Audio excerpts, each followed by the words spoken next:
Oi, pessoal. Hoje temos aqui mais uma aula, né? Na aula passada nós falamos um pouco, eu falei um pouco sobre a equação fundamental do patrimônio, né? E nessa aula agora eu vou falar um pouco sobre as várias configurações do capital. A gente vai ver que o capital ele tem várias configurações. E eu vou falar um pouco sobre isso. Antes que vocês resenhem, que vocês tirem onda aí, ó, com minha luvinha, isso aqui é uma. Eu adquiri uma mesa digitalizadora, né? A gente está tentando aí criar vídeos melhores, criar vídeos mais interativos. Então, com isso, eu estou adquirindo aí novos equipamentos para a gente ir melhorando os nossos vídeos. E aí eu adquiri uma mesa digitalizadora aí, ó, vocês podem ver aqui, que vai ajudar aí, melhora um pouco para mim escrever, para mim marcar algumas coisas nos slides ou escrever durante a apresentação aí um quadro branco. Então por isso que eu adquiri essa mesa. Mas vamos lá, o que interessa que é o nosso conteúdo da aula, né? O capital social, a primeira configuração do capital é o que nós chamamos de capital nominal. É o investimento inicial feito pelos proprietários da empresa. Aqui, ó, o investimento inicial. É aquilo que eu falei para vocês, é o que o empresário, pessoa física, quando ele abre uma empresa, é o valor que ele investe naquela empresa, que ele coloca dentro daquela empresa. Então é o capital inicial, o capital social, é o investimento inicial, que a gente chama de capital nominal. E esse capital nominal ou capital social, ele vai estar onde? Dentro do meu patrimônio líquido, é isso aí, dentro do patrimônio líquido da empresa. Então é onde a gente vai encontrar esse capital nominal ou capital social, como você queira chamar, que é aquele investimento inicial, investimento feito pelos sócios. Além do capital nominal, nós temos o capital próprio. O que é o capital próprio? O capital próprio é algo mais abrangente. A gente tem o capital nominal, que é aquele do investimento, como eu falei anteriormente, e a gente tem o capital próprio, que nada mais é do que o PL, o patrimônio líquido. Lembra do que eu falei para vocês, que eu até dei o um exemplo aí, que tem muita gente que apresenta uma riqueza, que vocês acham que tem muitos bens, um patrimônio muito grande, mas quando você pega o ativo dela, ou seja, os bens e direitos, e diminui do passivo, ou seja, das obrigações, o PL, o patrimônio líquido dessa pessoa fica bem pequenininho. Então, o que é esse patrimônio líquido? É justamente o capital próprio. O que ela tem de fato é o ativo menos o passivo, ou seja, os bens e direitos menos as obrigações.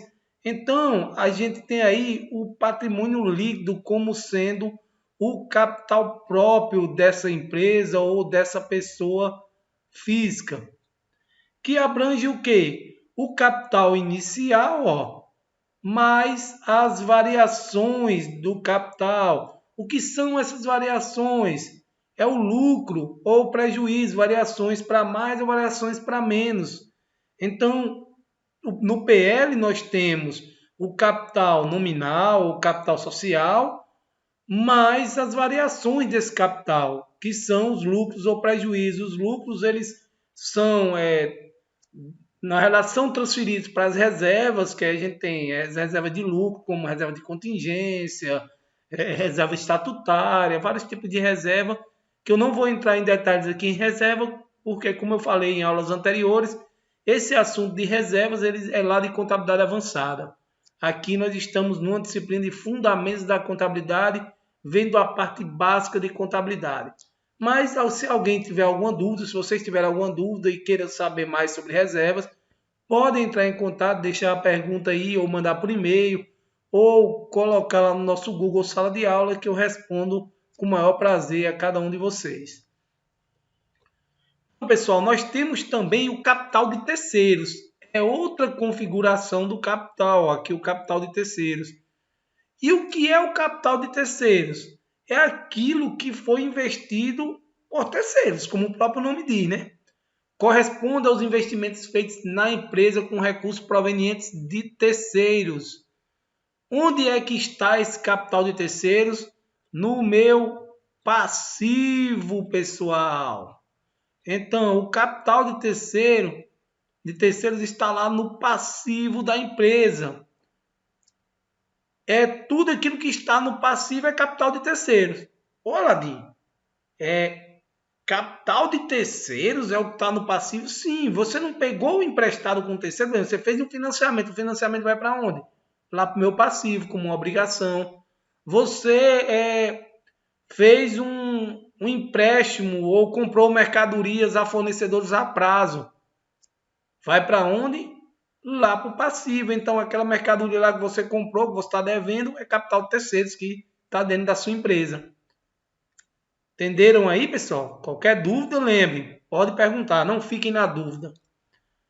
E aí nós temos o capital total à disposição da empresa. O que seria esse capital total à disposição da empresa? Nada mais é do que o conjunto, né? O conjunto de valores disponíveis. Ou seja, o meu passivo, que é o capital de terceiros, mais o capital próprio, que está lá no meu PL. Então, a gente tem aqui o capital total à disposição da empresa, é o passivo, que é o capital de terceiros, mais o PL, que é o capital próprio. Aí você pode se perguntar, Aladim, como é que você pode me dizer que o capital total à disposição da empresa entra o passivo, as minhas obrigações? Não é algo que eu tenho que pagar o passivo? Não são obrigações? Sim, mas essas obrigações, quando ela foi gerada, ela não entrou recursos na empresa. Esse capital está dentro da empresa. Você está lá com a obrigação de pagar, mas o capital está dentro da empresa. Então, o capital total à disposição da empresa é aquilo que tem lá, aquilo que está lá no passivo, mais o seu capital próprio, que é o PL, o patrimônio líquido. E aí, pessoal, eu trago um resuminho aqui para ficar mais fácil de vocês entenderem essa questão dos capitais, né? Um quadro resumo. Ó, aqui do lado esquerdo nós temos o ativo, né, com suas aplicações de recursos. No ativo nós temos as aplicações de recursos, que são o quê? Os bens e direitos. Estão lá no meu ativo. No passivo, nós temos as fontes de recursos. O que são fontes de recursos? É de onde vem esse dinheiro, de onde vem esses bens e direitos. Ele vem de fontes de recursos. Que fontes de recursos são essas? As fontes de recursos são capitais de terceiro, ou seja, essas aplicações de recursos, esses bens e esses direitos, eles podem vir de terceiros ou simplesmente podem vir de capital próprio, que é o meu patrimônio. Então, nós temos que as fontes de recursos são capitais de terceiro, que é o nosso passivo, e temos o capital próprio, que é o nosso patrimônio. E o capital próprio, ele está dividido em dois, né? Está dividido em capital nominal, que é o que é investido por nós ou pelos acionistas na empresa, é o capital nominal, e os lucros e as reservas de lucro, que são as variações que estão lá no nosso patrimônio líquido. Então, o capital próprio ele é composto pelo capital nominal mais as variações, que aí formam o patrimônio líquido, que é o capital próprio. O capital social, o capital inicial é o nosso capital nominal e as variações são os lucros ou as reservas de lucro. E aí, no final das contas, pessoal, nós temos o quê? O capital total à disposição, que nada mais é do que o passivo mais o patrimônio líquido. É o capital total à disposição da empresa que deu origem ao que? Deu origem aos bens e direitos, deu origem a aplicações de recursos. Então, para vocês entenderem aí o que é essa questão do capital, a gente tem o capital de terceiros, está no passivo, nós temos o capital próprio, que é o nosso PL, Dentro do capital próprio, nós temos o capital nominal, que é aquele valor investido, e as variações do capital, que é o lucro e as reservas de lucro. O total do capital à disposição é passivo mais PL, mais patrimônio líquido.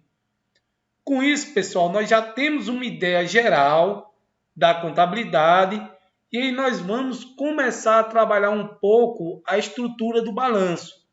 Claro, como eu falei, nós vamos começar a trabalhar de forma bem incipiente, bem tranquila, bem fácil agora nesse primeiro momento. Nós não vamos trabalhar ainda os lançamentos contábeis, porque eu ainda não falei dos métodos das partidas dobradas, ainda não falei das contas contábeis, mas a gente vai trabalhar um balanço de forma geral. Vamos trabalhar alguns exercícios. Eu trago aí um exercício do livro, é o exercício aí do livro lá da equipe de professores da USP, né? Como eu falei para vocês, eu uso muito esse livro. É um livro que traz muitos exercícios. Ele tem aí além do livro texto, ele tem um livro só de exercício para vocês resolverem. E às vezes eu faço algumas adaptações nos exercícios de lá, né? Pego os exercícios lá do livro e adapto, faço algumas mudanças. Então nós temos aí esse exercício que vou deixar disponível para vocês no Google Sala de Aula. Vocês podem baixar esse exercício lá e eu vou resolver na próxima videoaula esse exercício com vocês, mostrando a vocês aí de forma geral como é que a gente organiza um balanço patrimonial, como é que a gente mexe nesse balanço patrimonial. Inicialmente sem fazer lançamentos contábeis, sem trabalhar razonetes, só trabalhando o balanço, né, de forma bem genérica. Então, pessoal, fico por aqui. Até a próxima videoaula, onde eu resolverei esse exercício, né? Um abração.